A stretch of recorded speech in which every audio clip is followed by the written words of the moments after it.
Hello friends, आज हम लोग यूज ऑफ इम्परेटिव सेंटेंस देखेंगे। यह जो सेंटेंस है काफ़ी महत्वपूर्ण है और स्पीकिंग इंग्लिश में यह काफ़ी मददगार हमारे लिए होता है, इसलिए इसे जानना बेहद ही ज़रूरी है। क्योंकि सुबह से शाम तक अगर हम देखें तो अक्सर जो सेंटेंस यूज़ करते हैं वह इम्परेटिव सेंटेंस का है। तो हम लोग बिना देर किए हुए स्टार्ट करते हैं। तो सबसे पहले हम लोग देखते हैं इम्परेटिव सेंटेंस में ऑर्डर वाले सेंटेंस को। ऑर्डर का मतलब होता है आदेश देना। तो हम लोग जब किसी को आदेश देते हैं तो किस स्ट्रक्चर का प्रयोग करते हैं, कैसे उन सारे सेंटेंस को बनाते हैं। तो चलिए मैं आपको बताने के लिए तैयार हूं। तो सबसे पहले हम लोग देखेंगे कि जब भी किसी ऑर्डर वाले सेंटेंस को बनाएंगे तो सबसे पहले हम लोग वर्ब का प्रयोग करेंगे। जी हाँ, आपको याद रखना है कि at the first we have to use verb, और वर्ब के बाद हमें ऑब्जेक्ट का प्रयोग करना है। उसके बाद अदर वाले जो वर्ड्स होंगे उसका प्रयोग हम लोग करेंगे। तो हम लोग एग्जाम्पल के थ्रू अब समझने की कोशिश करेंगे। पहले एग्जाम्पल हमारा है, यहाँ अपना नाम लिखो। इंग्लिश में हम लोग बोलेंगे right your name here. Next, सब कोई यहाँ आ जाओ, कम ऑन एवरीबडी। या तो फिर हम लोग दूसरे वे में भी बोल सकते हैं एवरीबडी कम ऑन। बिस्तर बिछा दो, इसकी इंग्लिश होगी मैक बेड। भोजन परोस दो, इसकी इंग्लिश होगी ली द टेबल। ये सेंटेंस आपने कई बार घर पे देखा होगा। इन हिंदी में अक्सर हम लोग यूज़ करते हैं मम्मी खाना परोस दो, क्योंकि मुझे देर हो रही है। तो भोजन परोस दो, इसकी इंग्लिश होगी ले द टेबल, मुझे देर हो रही है। अगर ये सवाल आपके मन में आ रहा है तो बोलेंगे हम लोग आई एम गेटिंग लेट। तो कंप्लीट सेंटेंस को हम लोग क्या बोलेंगे, mummy I am getting late, so you please lay the table. आगे हम लोग सीखेंगे इसके बारे में और, बट हमारा यहाँ पे पर्पस है छोटे छोटे सेंटेंस को देखना। तो ले द टेबल हमने देख लिया, भोजन परोस दो। उसे बुलाना, तो या तो फिर हम बोल सकते हैं उसे बुलाओ। हिंदी में हम डिफरेंट टाइप में बोलते हैं, कई तरह से यूज करते हैं, बट इंग्लिश में हमें इसे बोलना होगा कॉल हिम। नेक्स्ट हमारा जो सेंटेंस है, अमित मोमबत्ती बुझा दो। तो इन सिंपल वे हम लोग बोलेंगे इंग्लिश में Amit blow out candle. Now we will see request sentence. अब आपके मन में सवाल होता होगा, रिक्वेस्ट रिक्वेस्ट का मतलब आपको पता है, आप इतने अनभिज्ञ नहीं हैं। आप कई बार रिक्वेस्ट करते हैं, बट आपको जानना है कि इंग्लिश में हम इसका प्रयोग कैसे करेंगे। बहुत ही अच्छा सेंटेंस है ये हमारा। सबसे पहले हम लोग इसके स्ट्रक्चर की अगर बात करते हैं तो जब भी हमें रिक्वेस्ट वाले सेंटेंस का प्रयोग करना है तो सेंटेंस से पहले हमें प्लीज या काइंडली लगाना है। तो मैंने आपको शुरू में ही बताया, जो हम लोग सेंटेंस सीख रहे हैं इंपरेटिव सेंटेंस, और इंपरेटिव सेंटेंस जो स्टार्ट होते हैं वर्ब से, लेकिन जब हम रिक्वेस्ट करते हैं तो उससे पहले मात्र हमें प्लीज और काइंडली लगा देना है। तो इसके स्ट्रक्चर जो होगी हमारा, please oblique kindly plus verb plus object plus हम लोग अदर वर्ड्स का प्रयोग करेंगे। Now we will see some example. कृपया मेरी मदद करो, प्लीज हेल्प मी। कृपया कर मेरा निमंत्रण स्वीकार करें। तो हम लोग इसकी इंग्लिश जो बोलेंगे, काइंडली एक्सेप्ट माय इनवाइट। कृपया उसे कुछ ना कहें। देखिए, कभी कभी हम लोग सलाह के सेंस में भी यूज़ करते हैं, लेकिन यहाँ पे हम लोग रिक्वेस्ट कर रहे हैं।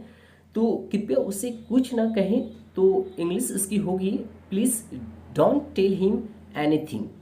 कृपया कर अपना नाम बताएं, प्लीज़ टेल योर नेम। लेकिन अगर हमें ये कहना होता कृपया कर मुझे अपना नाम बताएं, तो please tell me your name. कृपया कर उससे अपना नाम बताएं, तो मी की जगह केवल हमें प्रयोग करना है हिम या हर। तो प्लीज टेल हिम या हर योर नेम। अगर हमें बोलना होता कृपया कर टीचर को अपना नाम बताएं, तो हम लोग बोलते please tell the teacher your name. आप अपने स्वास्थ्य का ध्यान जरूर रखें। यहाँ पे सेंटेंस में हमने जोर डालने की कोशिश की है कि आप अपने स्वास्थ्य का ध्यान जरूर रखें। तो हम लोग बोलेंगे please do take care of your health.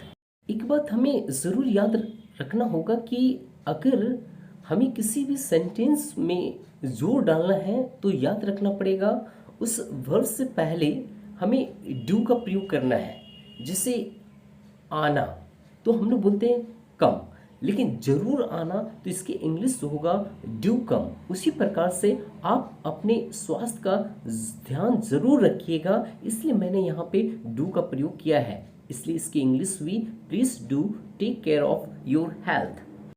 Advice sentences, advice सलाह, इसका जो बनावट होगी ना, भर का ही प्रयोग करेंगे सबसे पहले, उसके बाद हम लोग ऑब्जेक्ट का प्रयोग करेंगे, देन अदर वर्ड्स। आपने यह स्ट्रक्चर ऑर्डर वाले भी सेंटेंस में देखा होगा, दोनों की स्ट्रक्चर सेम होती है, लेकिन इसका प्रयोग हमें सीखना पड़ेगा किस तरह से करें, कौन सा सेंटेंस होगा हमारा ऑर्डर होगा और कौन सा सेंटेंस होगा हमारा एडवाइस में होगा, इस चीज़ को आपको जानना होगा। सुबह में जल्दी उठें, get up early in the morning, doctor से राय जरूर लें, कंसल्ट अ डॉक्टर, या फिर डू कंसल्ट अ डॉक्टर। चूंकि आपको पता होना चाहिए, जब भी किसी सेंटेंस में हम लोग जोड़ डालने की कोशिश करते हैं तो वर्ड से पहले हमें डू का प्रयोग करना है, इसलिए इसकी इंग्लिश हम लोग बोल सकते हैं डू कंसल्ट अ डॉक्टर। प्रतिदिन व्यायाम करें, टेक एक्सरसाइज डेली, कठिन परिश्रम करें, वर्क हार्ड। अब हम लोग जब किसी को मना करते हैं या फिर सलाह देते हैं तो वैसे सेंटेंस की इंग्लिश हम लोग क्या बनाएंगे। जैसे किसी को गाली मत दो, हम मना भी कर सकते हैं या तो फिर एडवाइस दे सकते हैं, तो हम लोग बोलेंगे डोंट अब्यूज एनीवन। बच्चों को तंग मत करो, डोंट वैक्स द चिल्ड्रेन। या फिर हम लोग यह भी बोल सकते हैं डोंट टीज द चिल्ड्रेन। हल्ला मत करो, डोंट मेक अ नॉइज।